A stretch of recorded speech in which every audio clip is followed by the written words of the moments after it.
Olá, seja muito bem-vindo, colega dentista. Eu sou Lucas Carvalho e vou te mostrar como se tornar referência na odontologia com a disfunção temporomandibular e lotar sua agenda. O tema da live de hoje é: você não aprende isso na faculdade. O que é a DTM? O que é a disfunção temporomandibular? A disfunção temporomandibular é um conjunto de alterações que se dão na articulação temporomandibular, músculos da mastigação, estruturas associadas. Normalmente, a disfunção temporomandibular ela é caracterizada por sons articulares, limitação ou irregularidade nos movimentos mandibulares. Cefaleia atribuída a DTM tem sido citada como um sintoma de disfunção temporomandibular. Dor na face, dor na articulação, sons articulares é um sinal de disfunção temporomandibular. Zumbido é um sinal de disfunção temporomandibular. Plenitude auricular, sensação do ouvido entupido, é um sinal de disfunção temporomandibular. E a disfunção temporomandibular é uma disciplina que você vê pouco na faculdade. Normalmente ela está anexada dentro da disciplina de oclusão. Em algumas faculdades já tem a disciplina como disciplina eletiva, não é matéria obrigatória. É uma especialidade que foi reconhecida há pouco tempo dentro da odontologia, foi reconhecida em 2002, então nós temos pouco tempo de especialidade de disfunção temporomandibular. Então é uma especialidade com um potencial muito grande de alcance para os dentistas. A quantidade de pacientes que têm nos procurado para saber sobre a disfunção temporomandibular, com queixa de sinais e sintomas de disfunção temporomandibular, pacientes de todo o Brasil, pacientes de Tocantins fazendo contato, pacientes de Goiás, Londrina, querendo fazer consulta online, querendo fazer agendamento, porque eles não têm profissionais na cidade dele que atendem a essa demanda. Então, o próprio profissional da área de saúde nos procurando, querendo atendimento, profissional lá do interior de Goiás, um outro profissional do interior de Curitiba, no interior do Paraná, quer dizer. Então, você tem uma demanda muito grande, poucos profissionais trabalhando com disfunção temporomandibular. Hoje você tem aí, segundo pesquisa do Conselho Federal de Odontologia, segundo os inscritos que trabalham com disfunção temporomandibular, você tem aí apenas 1.433 profissionais registrados como profissionais que atuam dentro da especialidade de disfunção temporomandibular. Então, é uma especialidade que realmente tem um potencial muito grande, está alcançando muitos pacientes, está atingindo muitos pacientes. Existe uma confusão em relação à disfunção temporomandibular quando se pensa em bruxismo. Então, o bruxismo é uma atividade parafuncional dos músculos da mastigação. Você tem dois tipos aí de bruxismo. Você tem o bruxismo do sono, que é o paciente quando faz o apertamento ou ranger de dentes durante o sono, e você tem um bruxismo em vigília, que é quando o paciente faz na maioria das vezes, o apertamento durante o dia, o apertamento em vigília. E esse bruxismo ele tem duas características. Ele pode ser o bruxismo que é chamado bruxismo cêntrico e o bruxismo excêntrico. O bruxismo cêntrico é o bruxismo de apertar e o bruxismo excêntrico é o bruxismo de ranger os dentes. Então, a disfunção temporomandibular, quando a gente começa a conversar com os alunos e mostrar esse campo que a disfunção temporomandibular tem dentro da odontologia, você mostra para os alunos o seguinte: você tem uma prevalência hoje, a cada 100 pessoas, 31 pessoas têm disfunção temporomandibular. A cada 100 pessoas, 16 a 59 delas, ou seja, 16 a 59% das pessoas têm sintomas de disfunção temporomandibular. Não quer dizer que ele tem o diagnóstico do problema.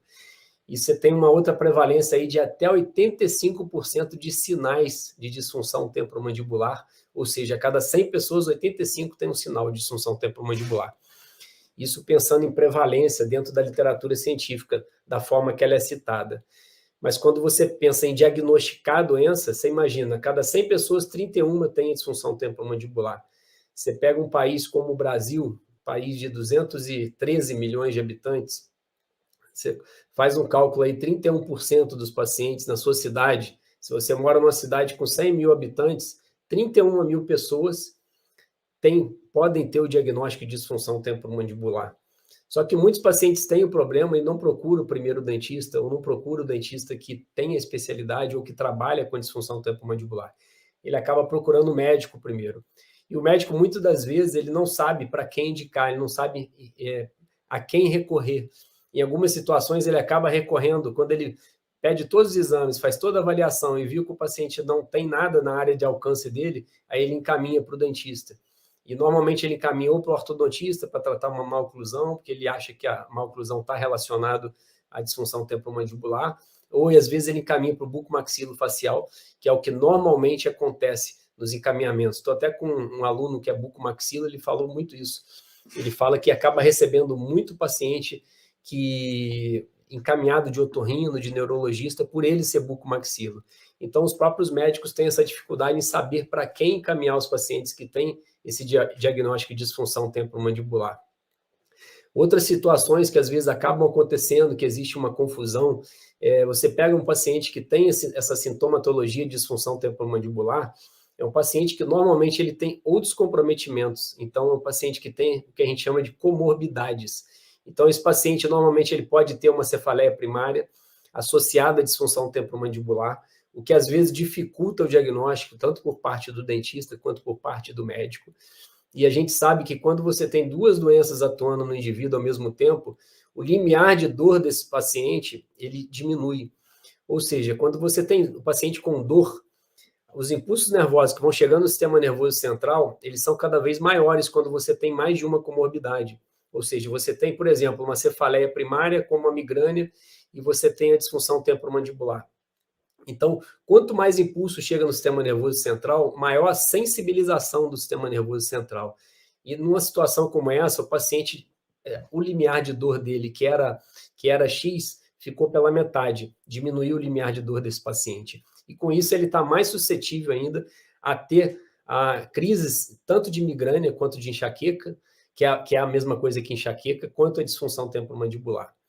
Então a gente está falando sobre essa prevalência da disfunção temporomandibular, citando algumas correlações entre algumas doenças que podem estar associadas à disfunção temporomandibular.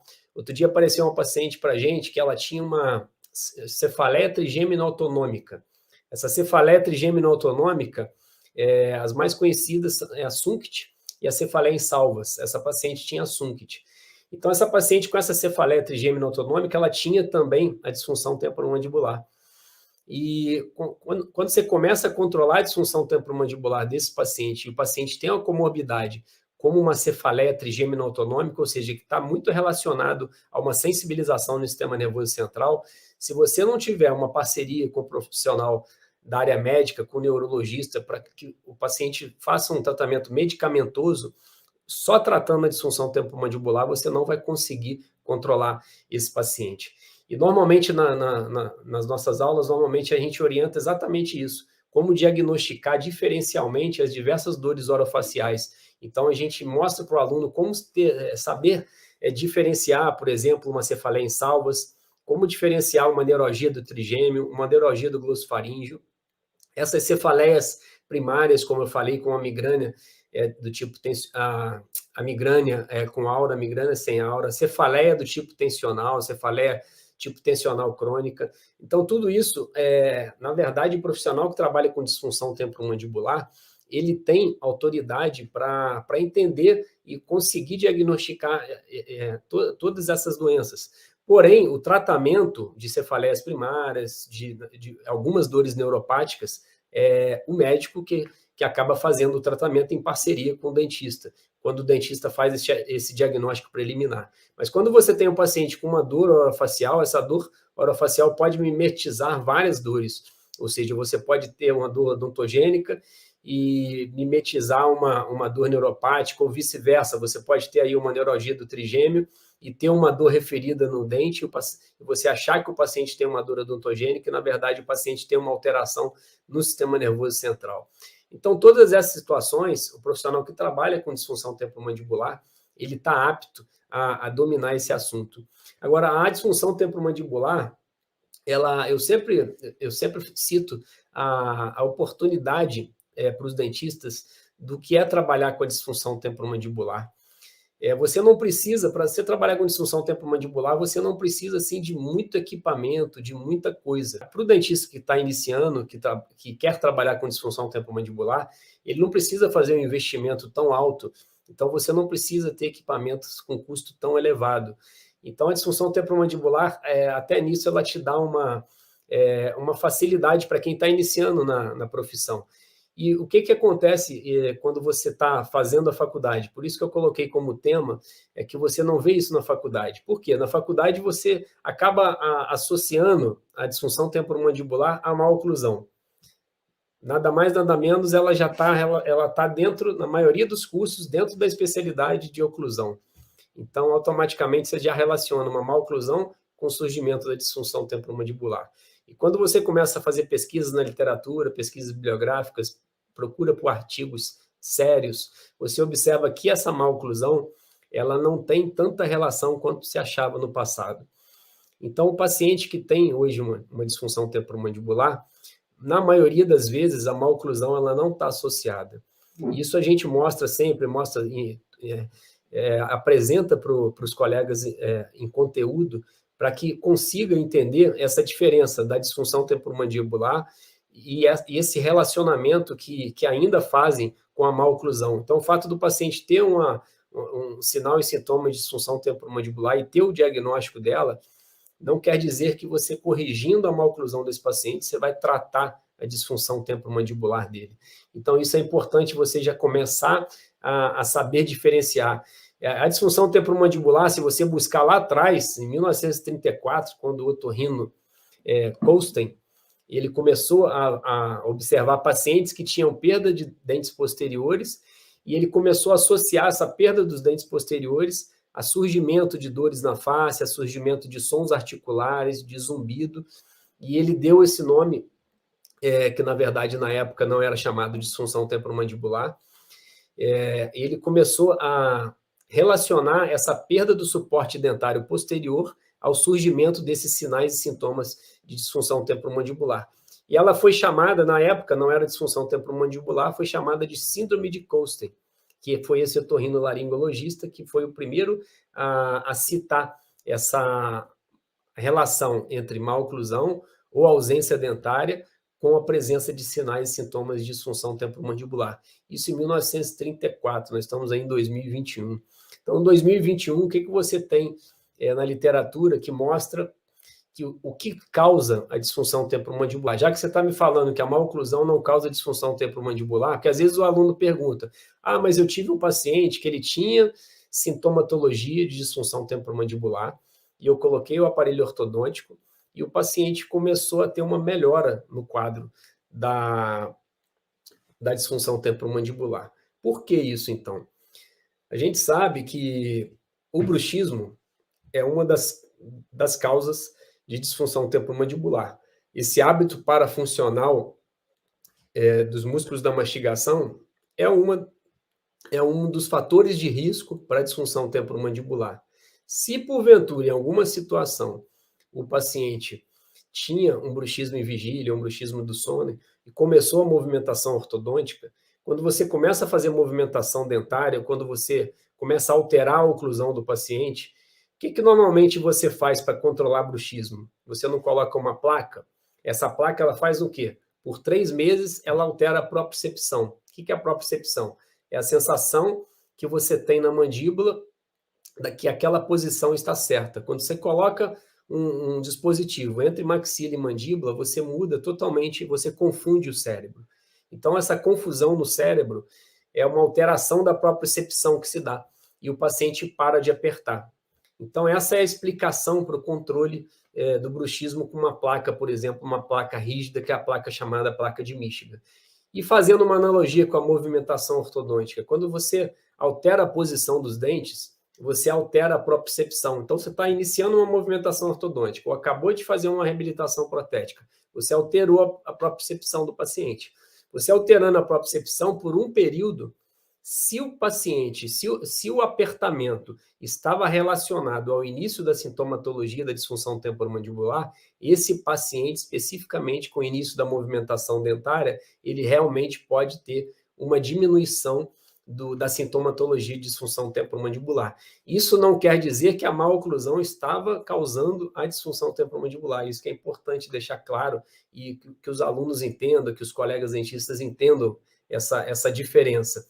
A diferença entre bruxismo, a diferença entre disfunção temporomandibular e a diferença entre a maloclusão causa ou não disfunção temporomandibular. Então, essa é uma explicação clássica. Se você altera a propriocepção, e se o bruxismo está causando, naquele caso ali, a disfunção temporomandibular, essa alteração de propriocepção, você controlou o bruxismo, você vai realmente amenizar essa sintomatologia de disfunção temporomandibular. E por que que no passado fazia-se todo o tratamento? Então, normalmente o profissional já sai da graduação pensando em fazer placa para tratar DTM. Por quê? Exatamente por isso, porque na graduação você está relacionando o tempo todo a má-oclusão com a presença da disfunção temporomandibular. Então, a placa, como você altera a propriocepção, você acha que todos os pacientes que têm DTM têm bruxismo, você acaba fazendo placa quando sai da graduação para todos os pacientes. E quando você começa a entrar no campo de batalha, no trabalho, no dia a dia, e começa a fazer pesquisa, começa a estudar, você observa que esse bruxismo, nem todos os pacientes têm bruxismo. Então, a disfunção temporomandibular, não são todos os pacientes que têm bruxismo que têm a disfunção temporomandibular. Porque você tem vários pacientes que têm bruxismo, que têm desgaste e têm ausência totalmente de sintomatologia de disfunção temporomandibular. Isso é uma coisa que a gente chama de relação causa e efeito.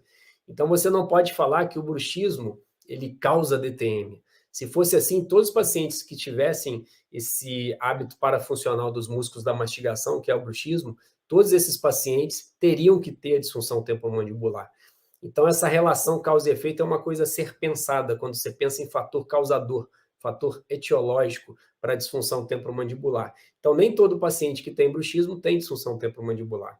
Nem todo paciente que tem maloclusão tem disfunção temporomandibular. Já foram feitos vários estudos mostrando que paciente com ausência de guia canina, ausência de guia incisiva, o paciente não tinha sintomatologia de disfunção temporomandibular. Avaliaram, no outro estudo, um grupo de pacientes que tinha mordida cruzada, mordida aberta, e avaliaram se esses pacientes tinham uma prevalência maior de sinais e sintomas de disfunção temporomandibular. Não houve diferença estatística significativa. Isso mostrou que você não pode falar que todo paciente que tem a mordida cruzada ou que tem uma mordida aberta, ele vai ter a disfunção temporomandibular. Então, você não pode prometer para o paciente que, se você corrigir a mordida cruzada, corrigir a mordida aberta, você vai prevenir a disfunção temporomandibular, se esse paciente não tiver a disfunção temporomandibular. Então, esse cuidado, dentro da odontologia, para quem não trabalha com disfunção temporomandibular e quer entrar nesse meio, que é um campo que está crescendo e tem pouquíssimos profissionais que trabalham. Se você fizer uma pesquisa na sua região aí, você vai começar a perceber que nas cidades pequenas praticamente não tem profissional que trabalha com DTM. Nas cidades médias e grandes, pouquíssimos profissionais. Você vê, no Conselho Federal de Odontologia, de 362 mil dentistas, você tem 1.433 apenas que trabalham com DTM. Então, é um campo, assim, absurdo. Como eu tenho postado muito conteúdo de disfunção temporomandibular, quantidade de paciente que nos procura o tempo todo, mandando direct, mandando mensagem, mandando WhatsApp, consultório, paciente de Manaus, paciente de Londrina, querendo vir aqui em Petrópolis, que é o lugar mais perto do aeroporto, do Galeão ou do Santos Dumont, para fazer consulta, porque não tem profissionais na cidade deles que trabalham com disfunção temporomandibular. E os pacientes estão cada vez mais perdidos, não sabem quem procurar. Então, essa é a minha missão, divulgar a disfunção temporomandibular, mostrar para vocês, dentistas, que a disfunção temporomandibular ela tem um campo muito grande, você pode ajudar muito as pessoas e, em contrapartida, melhorar o preenchimento da sua agenda, se tornar referência. Quando você trabalha com uma especialidade que tem poucos profissionais que trabalham na sua cidade ou região, o que acontece com isso? Você começa a se tornar referência, tanto para os médicos quanto para os dentistas, para os colegas.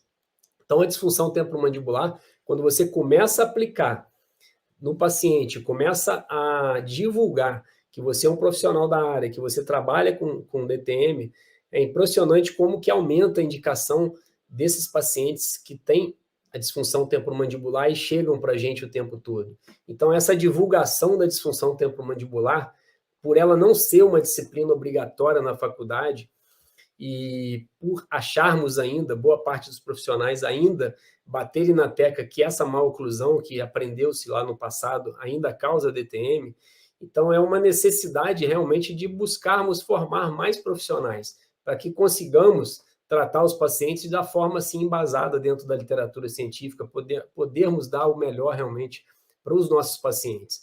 Então, acho que essa é a missão de qualquer professor, de qualquer tutor, de qualquer profissional que quer ajudar a profissão, ajudar os colegas, e esse crescimento na verdade, dentro do seu consultório, quando você começa a se tornar referência em odontologia, você consegue alcançar, como eu falei, regiões diferentes, regiões um pouco mais distantes da região que você atua, ou seja, de outras localidades. Você começa a receber pacientes de outras cidades, de outros municípios, em alguns casos até de outros estados, é impressionante.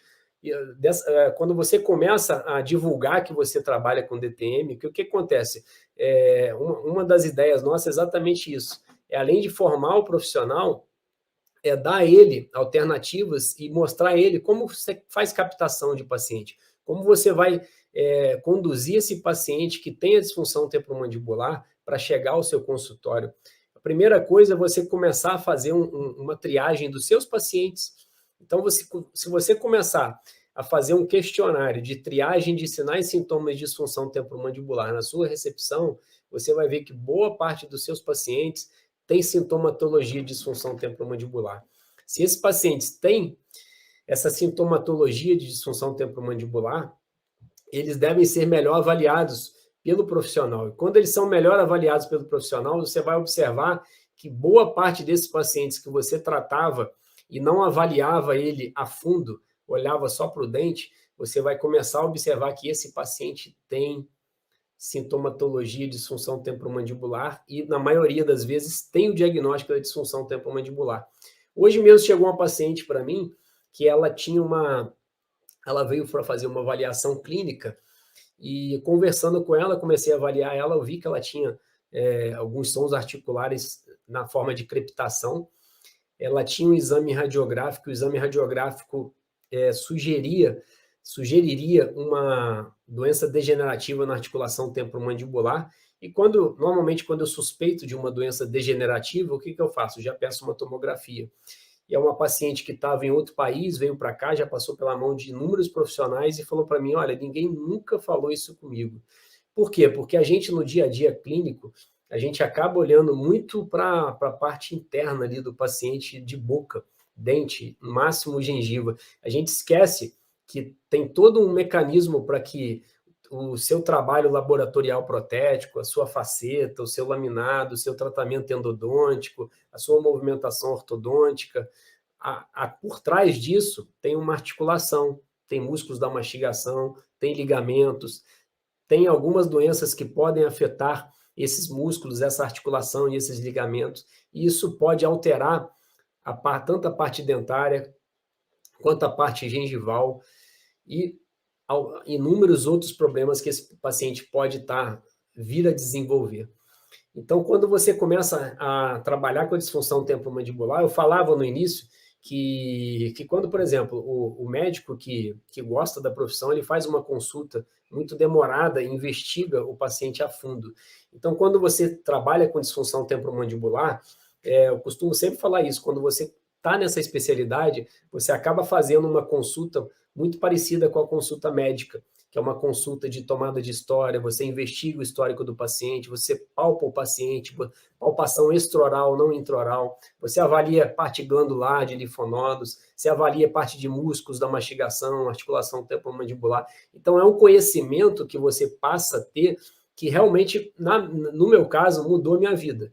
A disfunção temporomandibular, quando eu entrei dentro dela, além dela realmente ter dado um boom dentro do meu consultório, ela me mostrou, primeiro, como ser uma pessoa melhor. Porque a pandemia, todos falavam, né, fugindo um pouquinho agora do tema aqui, todos falavam que a pandemia viria, que ia mudar a cabeça de muitas pessoas, que as pessoas se tornariam melhores, mas nada. Continua tudo do mesmo jeito, as pessoas continuam... nós somos seres humanos, temos defeitos, as pessoas continuam egoístas, pensando só cada um no próprio umbigo. Essa é a grande verdade. mas a pandemia nos trouxe o que também? Nos trouxe estresse, depressão, ansiedade, e isso está diretamente relacionado à prevalência, ao aumento da prevalência, primeiro de bruxismo e disfunção temporomandibular, problemas de depressões gravíssimas, síndrome do pânico. A pandemia trouxe tudo isso. E quando você tem pacientes mais comprometidos psicossocialmente, você tem uma prevalência maior de hábitos parafuncionais, de onicofagia, hábitos parafuncionais de apertamento, hábitos parafuncionais do paciente adquirir manias de movimentar a mandíbula.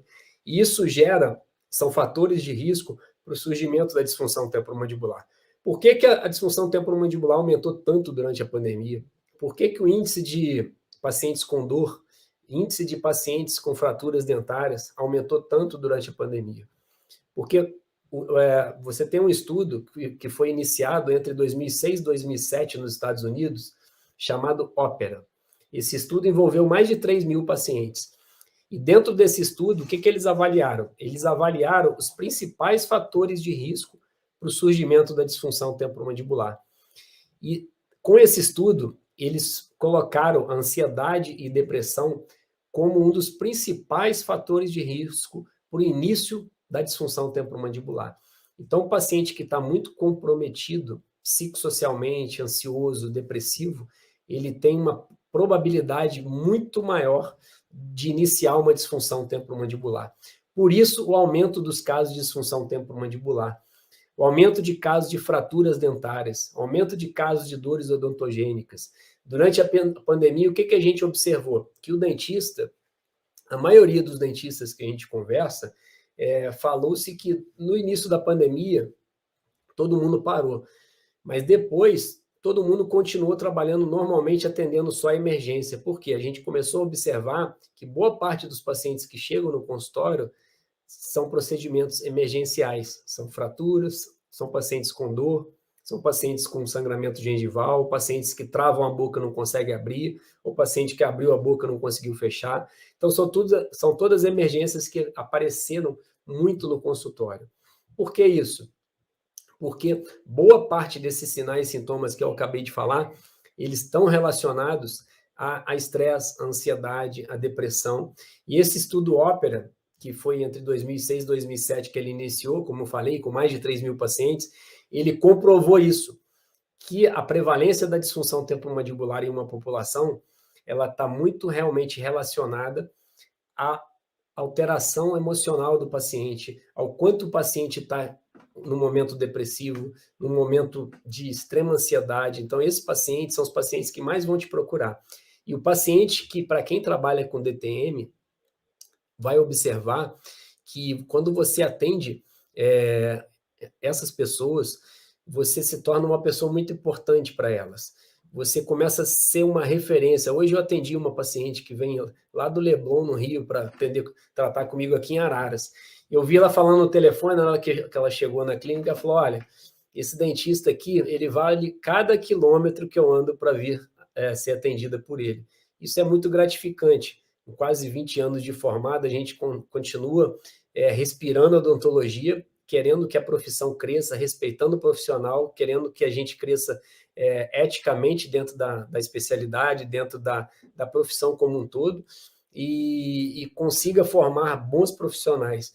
Então, o professor, ele tem esse papel, ele é formador de opinião, então a gente precisa colocar assim, a ética na frente de tudo, lutar pelo nosso Conselho Federal, Conselho Regional, são entidades de classe importante para nós dentistas, então a gente tem que valorizá-las, a gente tem que andar junto com elas, por mais que às vezes a gente não concorde, mas a gente tem que, da mesma forma que às vezes você não concorda com um governante ou outro, mas a gente tem que apoiá-los, porque deles eles estão à frente para nos guiar e nos ajudar a crescer dentro da sociedade como profissão odontologia. Então, a gente tem essa meta. Agora, quando você começa a imaginar essa especialidade, a oportunidade que ela te dá dentro da odontologia, é importante você não perder o time certo dela entrar. Porque quem está... uma vez, quando eu fui comprar uma analogia aqui, quando eu fui comprar um scanner intraoral para fazer escaneamento dos meus pacientes, aí o vendedor sempre quer vender, né? Aí a vendedora falou, olha, quem não comprar agora, quem não entrar nesse meio agora, daqui a 1 ano, daqui a 2 anos, vai começar a ficar uma coisa normal. Isso vale para DTM. Agora, em 2021, você tem pouquíssimos profissionais que trabalham com DTM, que dominam a disfunção temporomandibular e que atendem os pacientes de forma assim, ética e baseada nas evidências científicas. Daqui a 5, 10 anos, vocês vão observar que o que está acontecendo com a odontologia?